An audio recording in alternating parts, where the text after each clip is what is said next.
In the winter of 1944, a small country town in the Appalachian Mountains of Kentucky became the center of a scary investigation. The Davis family lived alone in their simple farmhouse. They were well known in their community, though not many people asked questions about them. Before we start the story, let's understand why the time and place matter. It was a time when rural communities, like this one in Kentucky, were cut off from the rest of the world. These towns were full of people who lived by strict rules of staying quiet and taking care of themselves. Family secrets were often hidden in the walls of old homes and never talked about again. So when the local sheriff was called to the Davis house, there was no reason to think anything terrible was hidden. This would soon turn out to be a deadly mistake. Click the like button and subscribe to the channel for more true crime investigations as we go deeper into this terrifying case. Now, let's continue with the story. The story first appeared in the local newspaper, the Harlan Daily. The brief and plain report only mentioned a family problem at the Davis house. The article was as cold and ordinary as the winter air that blew through the mountains. The sheriff's department had been called to the home to look into why the family seemed troubled, but little information was given. It was a story that on the surface seemed like nothing more than an unfortunate family incident, but the truth behind the Davis family's troubles was far darker than anyone could have imagined. The Davis family was led by Horace Davis, a man in his late 40s. He was a stern and bossy person. Horace had a reputation in the town for being a hard worker, but also a mysterious man. His wife, Margaret, was a quiet woman who kept to herself and rarely spoke to anyone outside their family circle. At first look, their home looked no different from the other run-down houses scattered across the lonely mountain range. However, the family's quiet, withdrawn nature had always seemed strange to the townspeople. Neighbors sometimes whispered about the unusual behavior of the daughters, but no one ever thought much about it. After all, it was a different time, and many people thought such matters were private family business. But in the winter of 1944, things began to fall apart. The sheriff's department had answered the disturbance call that morning, only to find the scene was not what it appeared to be. Inside the home, they discovered that 4 of Horace's daughters were all heavily pregnant, each carrying a child whose father was unknown. The news spread quickly, though the investigation at first provided few answers. The daughters, each under the age of 20, refused to speak about the father of their children. Rumors spread around the family's suspicious isolation and the strange behavior of the father. Neighbors remembered Horace's occasional angry outbursts and the way his daughters seemed to stay away from people outside their home. Yet, no one dared ask too many questions. It was at this point that the investigation changed from a family dispute to something far darker. The authorities' first attempts to piece together the facts were stopped by the silence of the daughters, who seemed to be hiding a secret far more evil than anyone could have imagined. What had happened behind those closed doors, and what twisted path had led this family down the road to such unimaginable horror? Horace Davis was born in the year 1895, at a time when the Appalachian Mountains were still rough and wild, much like the man himself. His family, the Devises, had lived in the hills for many generations. Their lives were shaped by the harsh land and the isolation that the remote mountain community provided. Horace grew up under a strict, almost unbending rule of silence. Outsiders were met with suspicion, and the law often had little reach there. It was a world where family ties were most important, and loyalty was measured by how little one spoke to the outside world. Growing up in this place, Horace learned early on that power came from control over his surroundings, his work, and most importantly, his family. The strict social rules of the time had kept people in their place, and Horace, with his bossy nature, fit perfectly into the role of a rural family leader. His reputation as a hardworking man of few words quickly spread throughout the community. He worked tirelessly on his farm, keeping to himself, yet always demanding respect from those who came near him. Despite his well-known presence, Horace remained a mystery. His life outside the family was hidden in secrecy, and when local authorities looked into his background years later, they discovered that his name had appeared in various police records. Though no charges had ever been filed, the records spoke of minor incidents, a few fights with neighbors, complaints about his unfriendly behavior, and an occasional fight with other men over land disputes. However, these incidents were always dismissed as part of the rough life that came with living in such a remote place. There were no serious charges, no arrests, no convictions, just a trail of minor problems that painted the picture of a man who, while difficult to deal with, had somehow avoided crossing the line into more serious criminal behavior. This silence, both from Horace and the surrounding community, would later prove to be one of the most damaging parts of the investigation. In rural Appalachia, the word of a man like Horace carried weight.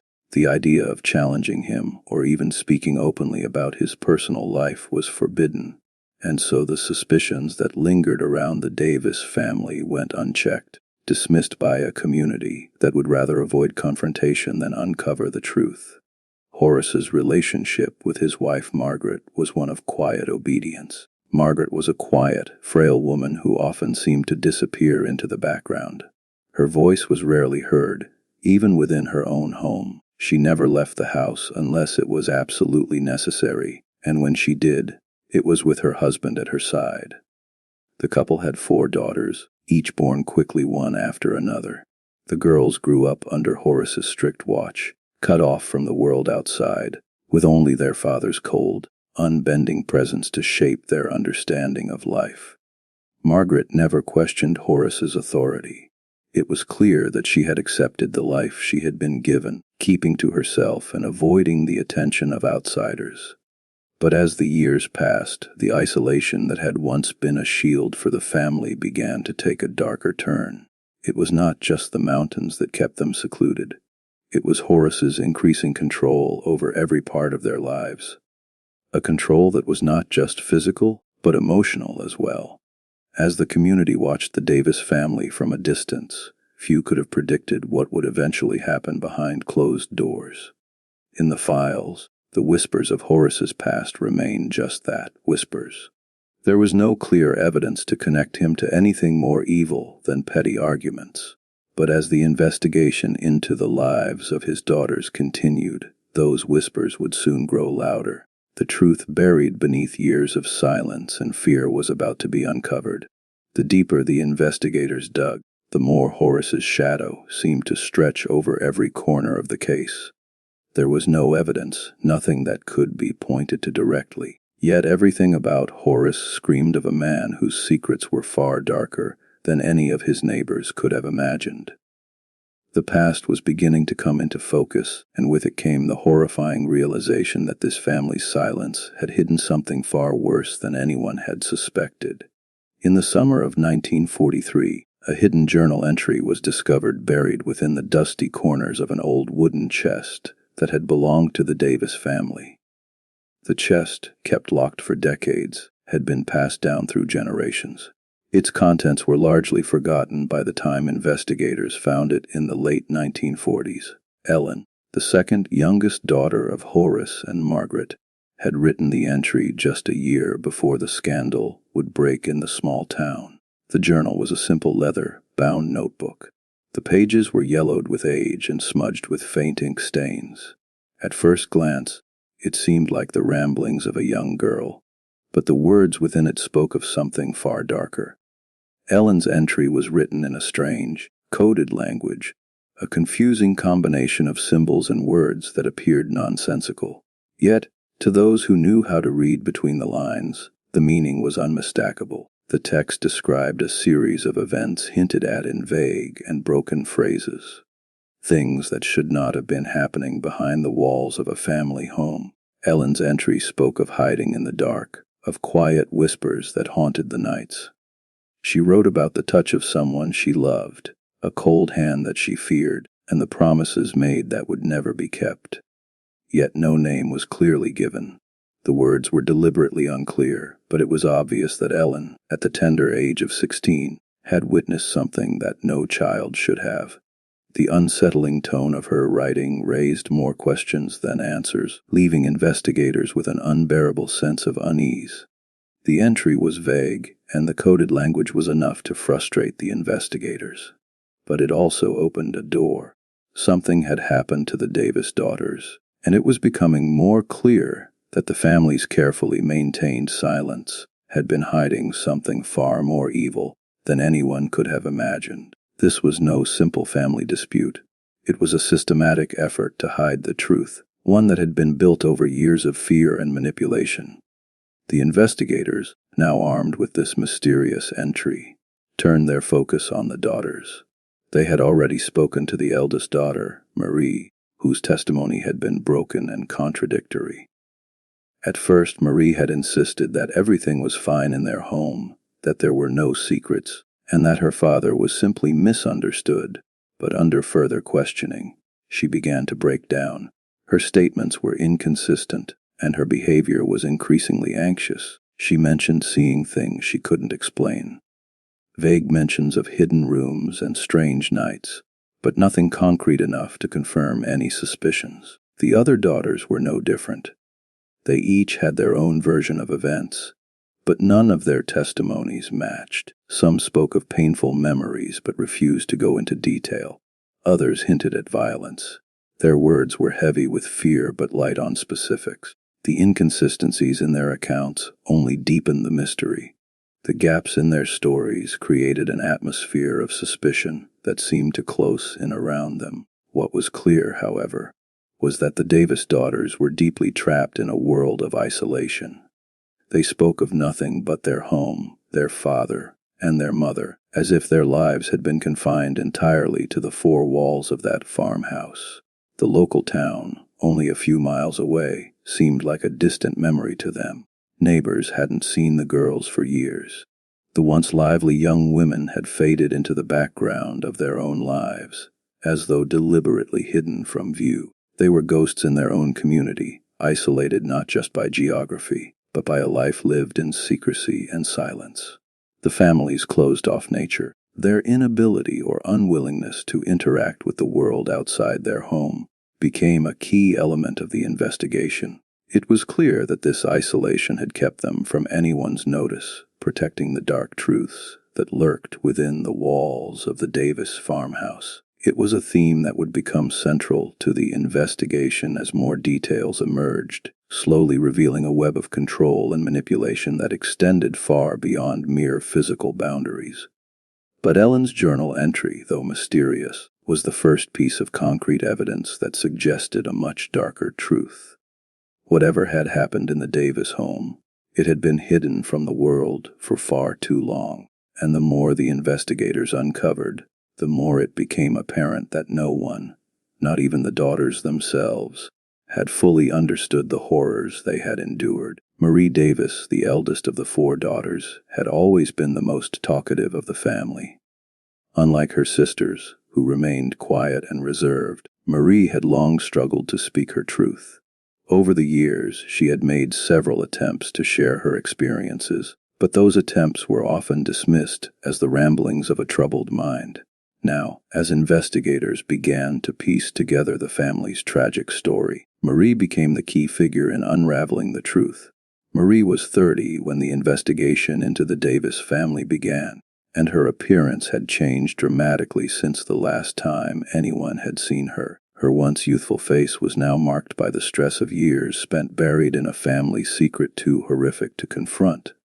Yet she was still the most willing to talk. At first, her testimony seemed like a breakthrough. The first person to speak out, to acknowledge that something terrible had happened within the family. But as investigators dug deeper into her history, they began to question the reliability of her account. Her memories were fragmented, pieces of a puzzle that refused to fit together. At times, Marie's voice cracked as she spoke of her father, Horace. She described him in chilling terms.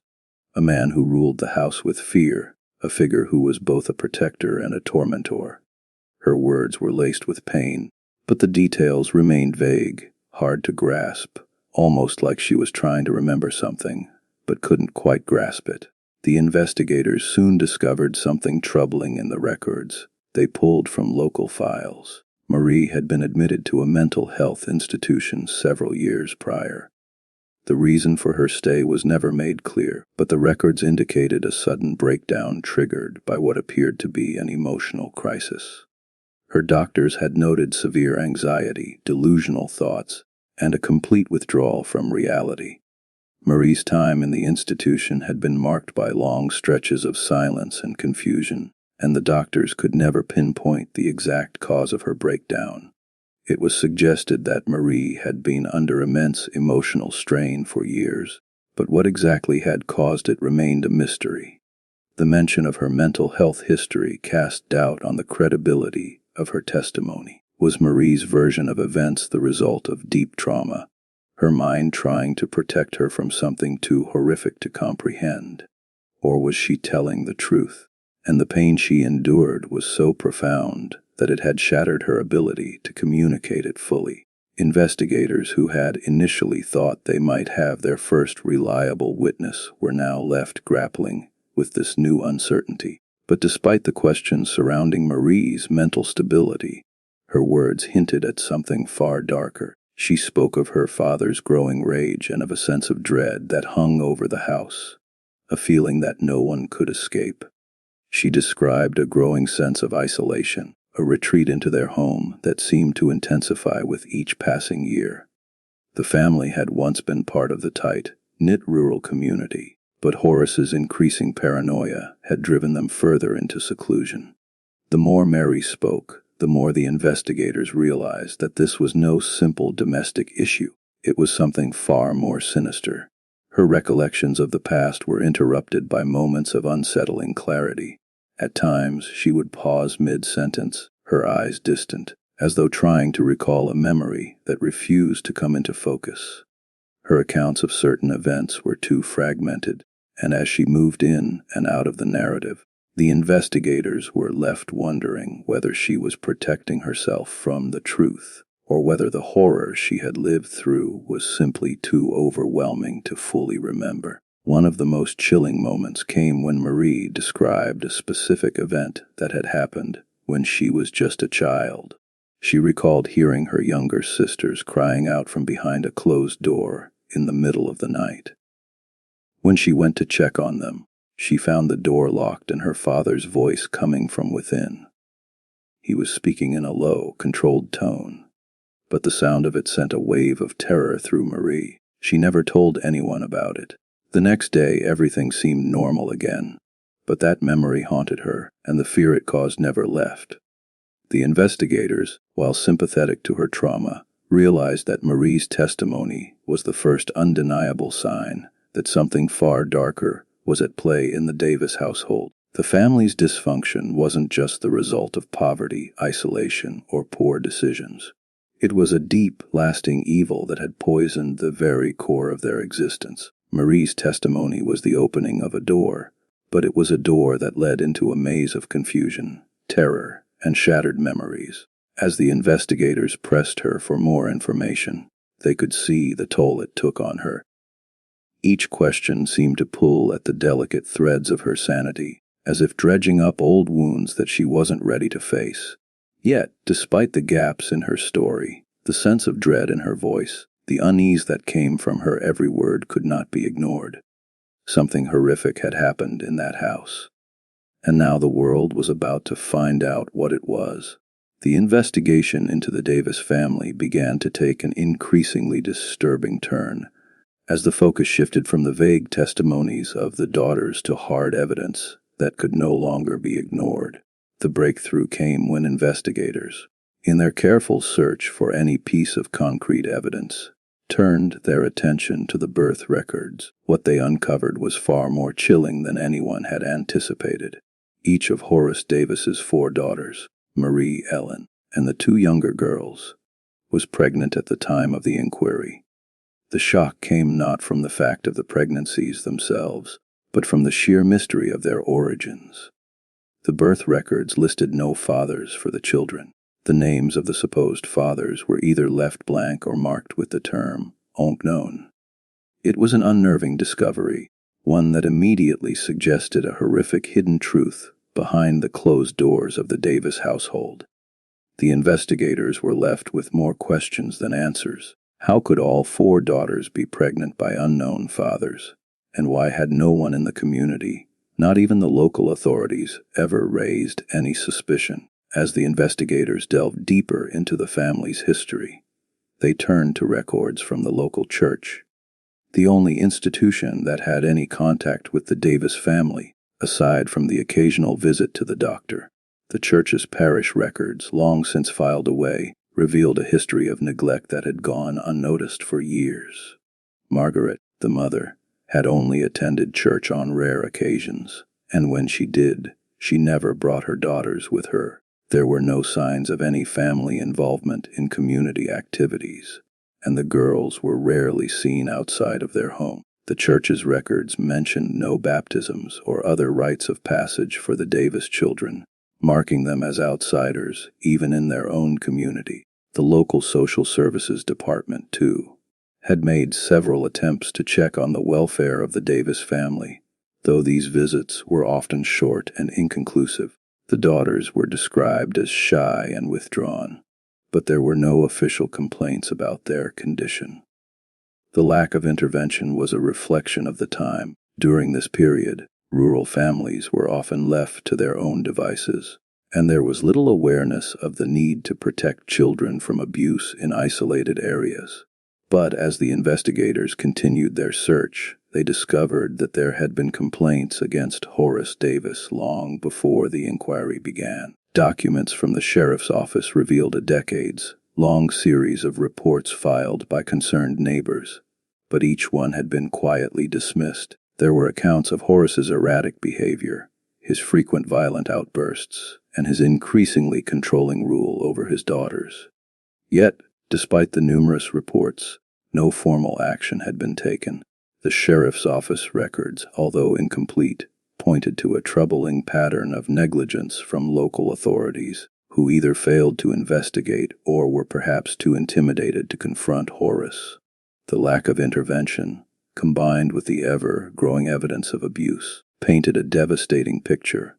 The investigation into the Davis family's life was unfolding like a slowly unwinding nightmare, with each discovery leading to more horrifying truths. The daughters had been kept isolated in a world of terror for years. Their pregnancies were only the outward signs of a much deeper, more evil horror. The authorities had failed them, and now decades of abuse were finally being uncovered. Despite the mounting evidence, the community remained largely unaware of the full extent of the Davis family's suffering.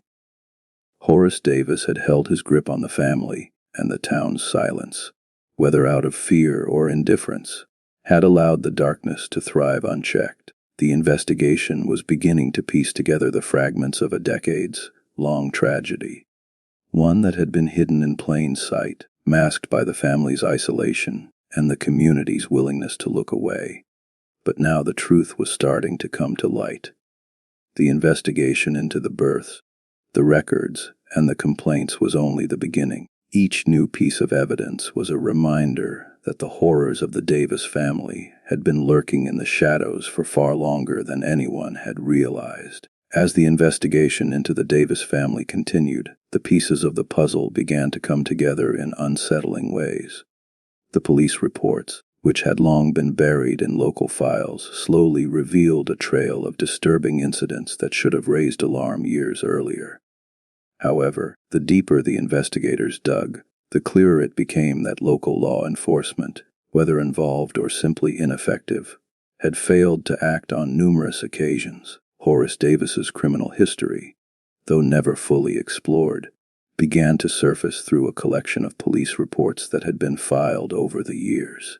The first of these reports dated back to the mid-1910s, shortly after Horace returned from a brief time working in the mining towns of West Virginia. These early reports spoke of multiple violent fights, disputes with neighbors, some over land, others over trivial matters, all escalating into physical confrontations. Though many of these incidents were brushed aside as nothing more than the unruly behavior of a man who was struggling to adjust after returning from years of isolation, They painted a picture of a man not entirely above suspicion. The reports that followed were more troubling. By the late 1920s, Horace's name began to appear more frequently in connection with public disturbances, accusations of verbal and physical abuse, and even allegations of more disturbing crimes. Yet, despite these incidents being recorded by the local police, no charges were ever brought against him. Investigators found that many of the officers involved in these reports were either related to Horace by distant family ties or were part of a network of individuals who preferred to maintain the status quo rather than challenge the long-standing power of the Davis family in the community. There was no attempt to investigate these claims beyond the bare minimum, and each time Horace was allowed to go free. In the early 1930s, a particularly chilling report was uncovered. It came from a woman, a neighbor, who had been concerned for the welfare of the Davis daughters. She had made a formal complaint to the local sheriff after hearing strange noises late at night from the Davis home, including what sounded like desperate cries and pleading. The report was filed, but nothing came of it. No investigation, no follow-up. The woman, terrified of retaliation, eventually withdrew her statement, leaving the authorities with no reason to pursue the matter further. The sheriff's office, which should have acted, chose instead to ignore the complaint, perhaps due to the Davis family's prominent position in the small town. It became clear, as the investigators sifted through these documents, that a dangerous pattern had emerged over the years. Every complaint, every report of strange or troubling behavior had been dismissed or quietly shelved. Horace Davis, it seemed, was untouchable. His status and power in the community shielded him from the very law meant to protect his daughters. His reputation as a hardworking, quiet man, coupled with the family's isolation, kept suspicions at bay for decades. As the story shifted between past and present, the investigators began to realize the true horror of what had happened. They had initially believed that the disturbing facts about the Davis family were confined to the present moment. The pregnancies, the hidden journal, the mysterious statements from Marie. But as they pieced together the timeline of events, they understood that the abuse had been happening for far longer than they had thought, stretching back to a time when Horace was a younger man just beginning to assert his dominance over his family. The more the investigators uncovered, the more the scope of the crimes expanded. What had seemed like isolated incidents of family dysfunction slowly revealed itself as a systematic pattern of abuse that had persisted across generations. The girls had been born into a world of terror, and they had never known anything different. Their lives, from the very beginning, had been shaped by Horace's violent grip on the family, his twisted control over their every move. As the investigation continued, the investigators began to piece together an even more disturbing truth. The isolation that had protected the family for so long had not only shielded them from the scrutiny of the outside world, but it had also allowed Horace to build his own dark kingdom where the laws of the land did not apply. It was a place where silence reigned and where the truth, hidden behind layers of secrecy, could not be heard. The horrific details of the Davis family's life had been buried beneath years of neglect, fear, and isolation, but now they were starting to surface. The investigators knew that they had only just begun to scratch the surface of the horror that had been perpetrated within the walls of that farmhouse. As they turned the pages of the old reports and examined the pieces of evidence that had been carefully hidden away for so long, they could not help but wonder how many other families in similar situations had suffered in silence, how many others had been trapped in their own personal hell with no one to hear their cries. This was not just a case of family abuse. It was the unraveling of a dark legacy, one that had been built on generations of fear, manipulation, and violence. And with each new revelation, the investigators were left to grapple with the chilling realization that the true horror of the Davis family story was only just beginning to unfold. As the investigation deepened, the investigators uncovered a series of journal entries from 1944 that cast a new light on the Davis family's long history of secrecy. These journals, kept by various members of the local community, offered a look back at events that, when viewed through the lens of time, revealed a pattern of deliberate avoidance and denial. It became evident that Horace Davis had managed to fly under the radar of local law enforcement for decades, aided by both the community's reluctance to question him and the law's inability to act on the mounting evidence of his abusive behavior. The journal entries, some dating back to the early 1930s, painted a picture of a man who was, by all accounts, seen as a pillar of the community. Horace's reputation as a hard worker, a self-reliant farmer who kept to himself, had shielded him from scrutiny. In rural southern communities like the one the Davis family lived in, where everyone knew everyone's business, it was difficult to remain anonymous, but Horace had done it for years. His quiet, controlling presence seemed to carry an unspoken authority that others feared to challenge. Neighbors spoke highly of him, admiring his ability to thrive in the harsh environment of the mountains. His children, though they rarely ventured out of the house, were largely ignored by the outside world. Their lives were considered too private for intervention. But now, in the wake of the investigation, these journal entries painted a different picture. They revealed how Horace's behavior, which was often seen as unusual or even unsettling, had been brushed aside by both the local community and the law. One entry from a neighbor described how, during a visit to the Davis household, she had noticed the strange, almost fearful way in which the daughters interacted with their father. She had overheard whispered conversations between them, their voices trembling with fear whenever Horace's name was mentioned. But when she tried to speak to the sheriff about her concerns, she was told that the family was simply private and kept to themselves. No one had thought to question the underlying cause of that fear. It was a reflection of the cultural context in which the Davis family existed, an isolated rural community where silence was often the preferred response to uncomfortable truths. In the South, particularly in the early to mid-20th century, there were deeply ingrained social norms that made it difficult for people to speak out against authority figures, especially men like Horace, who were seen as hardworking and self-sufficient. The social structures of the time dictated that family matters remained within the household, and any disturbance to that order was seen as forbidden. It was not just that people did not know, it was that they did not want to know. The cultural inability to address such forbidden subjects in the public sphere allowed for the continuation of abuse behind closed doors, where it remained unchecked for far too long. The local law enforcement, for its part, had been equally negligent.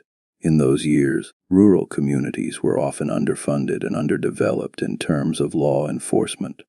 The sheriff's office, staffed by a few officers who were more concerned with petty thefts and land disputes than with investigating more complex crimes, had no training or resources to address cases of family violence. And so, when complaints began to surface about the Davis family, they were either ignored or dismissed as unimportant. When the first reports of abuse came in during the 1930s, officers simply wrote them off as domestic squabbles, not worth their time. The law was poorly equipped to deal with the complexity of the situation, and no one within the system seemed willing to take action. Horace's name appeared time and time again in the records, but there was never a serious investigation. Instead, the authorities chose to let the family live in isolation, assuming that the quiet, withdrawn life they led was simply part of the Southern way of life. The law's failure to act was compounded by the community's reluctance to speak up. Neighbors feared Horace's anger, and the thought of challenging his authority was unthinkable. The pattern of denial and avoidance continued for years, ensuring that the horror behind the closed doors of the Davis home remained a well-guarded secret. As the investigators pored over the historical records, the full scope of the denial became apparent. The journals, combined with testimony from witnesses who were finally able to break their silence, revealed a chilling reality. Horace had, for years, manipulated the system to his advantage, and the law had failed to protect his daughters. The evidence of abuse was there, hidden in plain sight, but it was ignored or swept under the rug time and time again. The cultural and legal frameworks of the time had allowed for this atrocity to continue unchecked. And now, in the wake of the investigation, the full weight of the community's failure was becoming clear. This wasn't just a failure of the law, it was a failure of the entire system. From the authorities to the neighbors who had allowed Horace's control to go unchallenged. The shame of it all lay not just in the abuse, but in the collective silence that allowed it to persist for so long. The investigation into the Davis family had, until now, been dominated by distant memories, fragmented testimony, and mysterious evidence. But it was in the personal letters of the daughters, discovered in a box of old belongings hidden away in the attic of the Davis home, that a clearer, more haunting picture began to emerge. These letters, written by the daughters over the years, offered an unfiltered glimpse into their tortured souls, revealing the depth of their suffering, fear, and the complex, twisted loyalty they felt toward their father. The letters were written in different handwriting, each one expressing the emotions of the daughter who wrote it, Marie Ellen, and the two younger girls. They were addressed to no one in particular, sometimes scribbled hastily, other times carefully penned, as if they were meant to be read, but by whom they never knew. Some of the letters were written in a tone of desperate plea, while others seemed like quiet acceptance, as if they had long given up on ever being saved from the prison their father had created. Marie's letter was the first to be uncovered. It was dated several years before the investigation had begun, a letter she had written when she was still a young woman in her 20s. The words, scrawled hastily on the paper, were a tortured cry for help, but they were hidden behind a veil of fear and shame. She spoke of the deep emotional pain of living under her father's oppressive rule, a feeling of being torn between her loyalty to her family and her desire to escape. Yet, as the letter unfolded, it became clear that Marie was still bound by an unspoken sense of duty to her father, a duty that had been drilled into her since childhood. "I am so sorry, Father. I wish I could be a better daughter." The letter began, each word a quiet admission of guilt. "I don't know what I have done to deserve this, but I know you love us, even if I don't understand it. I feel so lost, like I am breaking inside. I don't want to betray you, but sometimes I wonder if the rest of the world would see us differently if we could just leave. But where would we go? I can't go anywhere without you." The tone was riddled with conflicting emotions, love, fear, and a deep sense of betrayal that Marie couldn't voice. As investigators read on, they understood the complexity of Marie's emotions. She had been manipulated and controlled for so long that even in the face of her suffering, she still sought her father's approval. Her words weren't just an expression of pain. They were a reflection of the deep, evil bond that Horace had created, where love and terror had become indistinguishable. Ellen's letter, found shortly afterward, was no less heartbreaking. It was quieter, more subdued, but there was an unmistakable tone of desperation in her writing. Unlike Marie, Ellen had never openly rebelled against their father, and her letter revealed the depth of her silent submission. She spoke of the torment that had shaped her view of the world, a world where every step she took was dictated by fear. Yet there was also a sense of resignation in her words. She no longer expected any salvation. She had come to believe that her fate was sealed, that the world outside the walls of the Davis farmhouse would never be hers to experience. "I don't know why I am writing this, maybe to say goodbye or to ask for forgiveness, even though I know I don't deserve it. I have lived a life of fear, and I don't know if I'll ever get out of it. But I don't blame anyone but myself. I wish I could be stronger, but every day feels like I'm sinking further and further. Father tells me everything is fine and that I should be grateful for what we have. But what do we have? I don't even know anymore. All I want is peace. But it seems that peace is something I'll never have." The younger daughter's letters, though less well written, conveyed similar feelings of fear and confusion. They spoke of feeling trapped in a nightmare they couldn't escape, torn between the loyalty to their father and an instinctual desire to break free. They had been raised in an environment that blurred the lines between love and control, and their ability to trust anyone outside the family had been shattered by years of manipulation. As the investigators pored over these letters, they began to understand the full extent of the emotional manipulation that had occurred within the Davis household. Horace had not only controlled his daughters physically, but he had also controlled their minds. The emotional abuse they had suffered was far more subtle than physical violence, but it was no less damaging. The letters revealed a constant battle between the daughters' fear of their father and their desire to protect him. A loyalty that had been instilled in them from birth. They had been made to feel that their father was the only person who truly cared for them, and they were bound to him in ways they couldn't even begin to comprehend. In the midst of this emotional turmoil, the investigators began to see how the daughters had become complicit, not by choice, but out of fear and manipulation. Some of them had come to believe that their suffering was a necessary part of maintaining the family's appearance of normality. They had been taught to keep quiet, to never speak out, and to hide the truth, no matter how much it tore them apart. The investigations into the family's history revealed that these daughters, despite their inner turmoil, had kept their father's secret for years. Each one of them was trapped in a cycle of denial and self-loathing. Their testimonies, once fragmented and contradictory, began to slowly align with the new evidence that had come to light.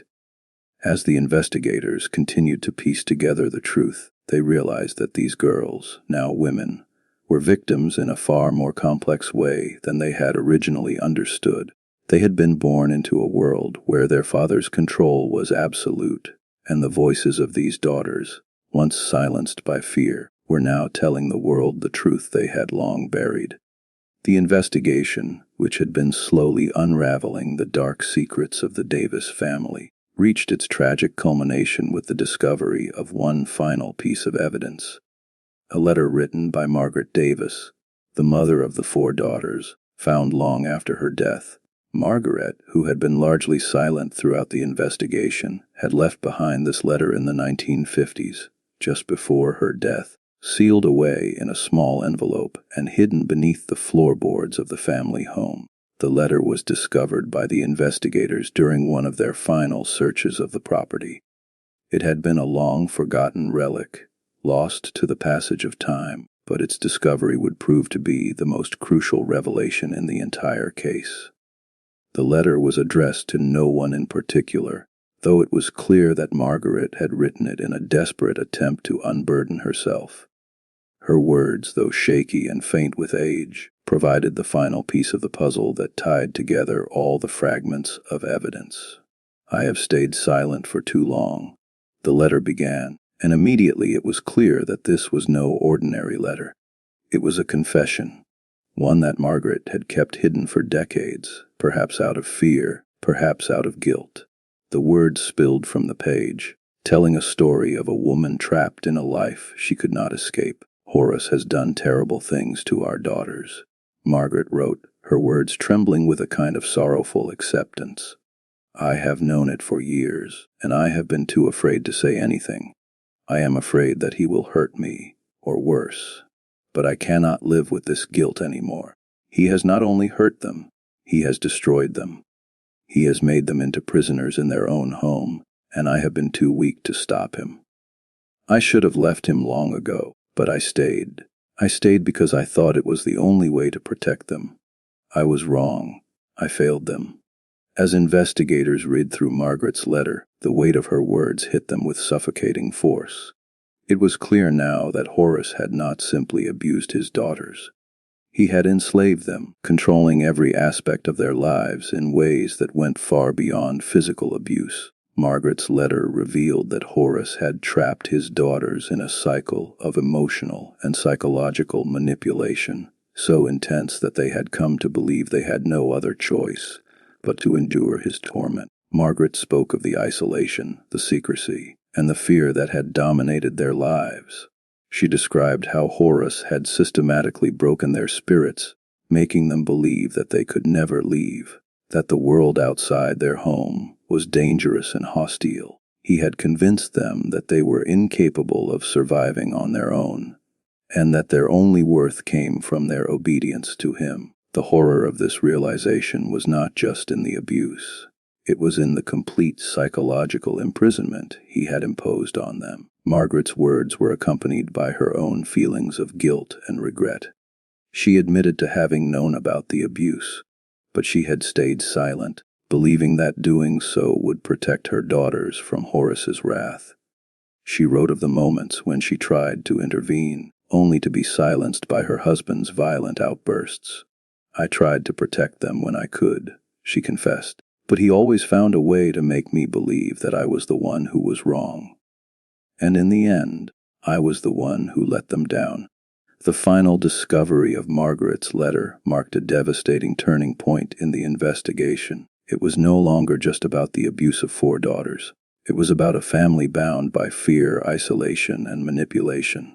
For generations, Horace had effectively enslaved his daughters, not just through physical violence, but through the systematic destruction of their sense of self, worth, and autonomy. The horror of what had happened inside that house was far greater than anyone had anticipated. The full scope of Horace's terror was unveiled quietly but devastatingly. For years, he had managed to keep the outside world at bay, controlling not only his family, but also the narrative that had surrounded them. He had created an environment where the daughters were entirely dependent on him, incapable of seeing any way out. And even when the outside world began to notice, when neighbors whispered and the law was finally brought in, Horace's control over his family remained absolute. The investigation into the Davis family was now complete. The pieces had all come together. The mysterious journal entries, the scattered letters, the historical records, the testimony of the daughters. Each piece revealed a deeper layer of horror than anyone had imagined. And yet, despite the horrors that had been uncovered, there was a lingering question.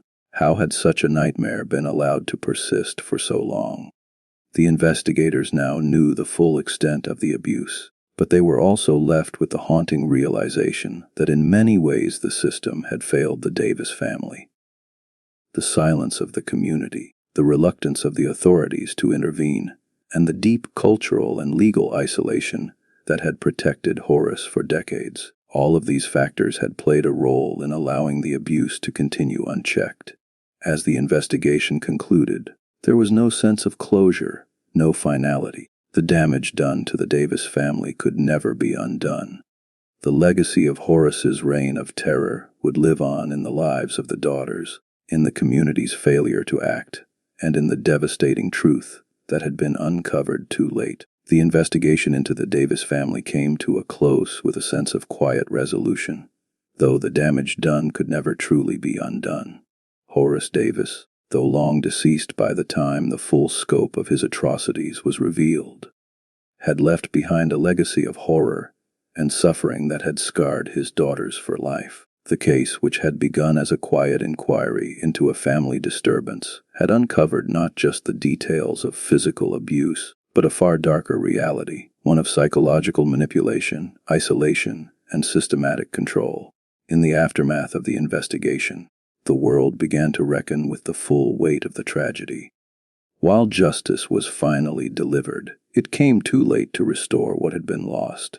The criminal charges against Horace's surviving family members, including the possible involvement of some of his daughters in perpetuating the secrecy, were ultimately dropped given the overwhelming evidence of the trauma they had suffered.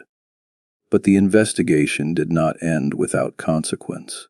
The ripple effects of the revelations spread far beyond the confines of the Davis family, exposing deep flaws in the legal system, in the community's blind obedience to family authority, and in society's unwillingness to address uncomfortable truths. The investigators, who had painstakingly pieced together the truth over many long months, were left to reflect on the horror they had uncovered. They understood, perhaps more than anyone else, the damage that silence could do. The Davis family story was a tragic testament to the way that power and fear can be wielded to control not just bodies but minds.